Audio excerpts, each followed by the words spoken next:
আসসালামু আলাইকুম রহমতুল্লাহি ওবরকাতুহু।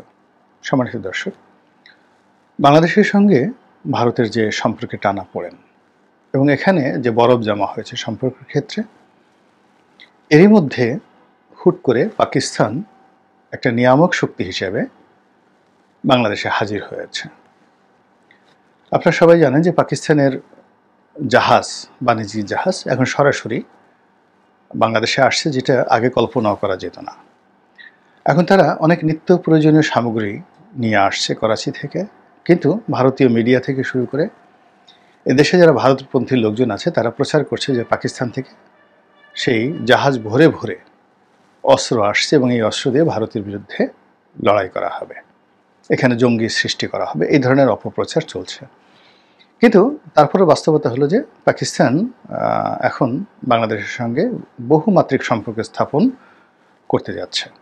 আমাদের দেশে যে পাকিস্তান লবির লোকজন আছে, মানে প্রথম থেকে এদেশে পাকিস্তান লবির যেমন লোকজন ছিল, আছে, আমেরিকান লবির লোকজন ছিল, যারা বাংলাদেশের যে কোনো স্বার্থ দরকার হলে জলাঞ্জলি দিয়ে আমেরিকার জন্য কাজ করে থাকে।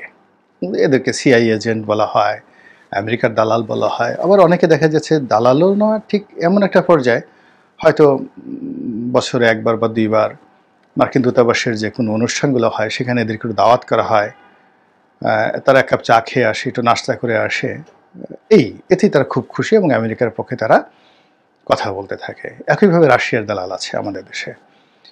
তারপরে বিভিন্ন দূতাবাসের দালাল আছে, পশ্চিমা দূতাবাসগুলো আছে, তাদের একটা লিস্টেড যাকে বলা হয় পেটোয়া বাহিনী। আমাদের এই সমাজের সাংবাদিক, রাজনীতি, অর্থনীতি, ব্যবসা বাণিজ্য, শিল্প সাহিত্য সব ক্ষেত্রেই এদের একটা পেটোয়া বাহিনী আছে। এদের সংখ্যা সাকুল্যে 100 থেকে 150।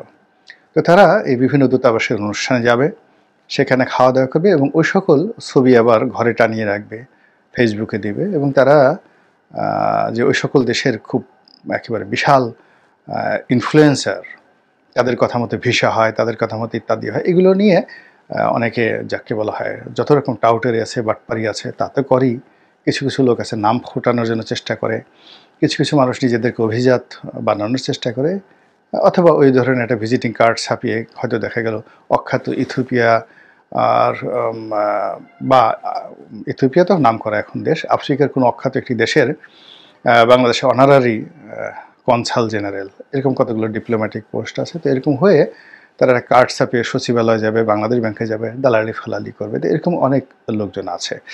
তো বাংলাদেশে ইসরায়েলেরও এজেন্ট আছে, মোসাদেরও এজেন্ট আছে,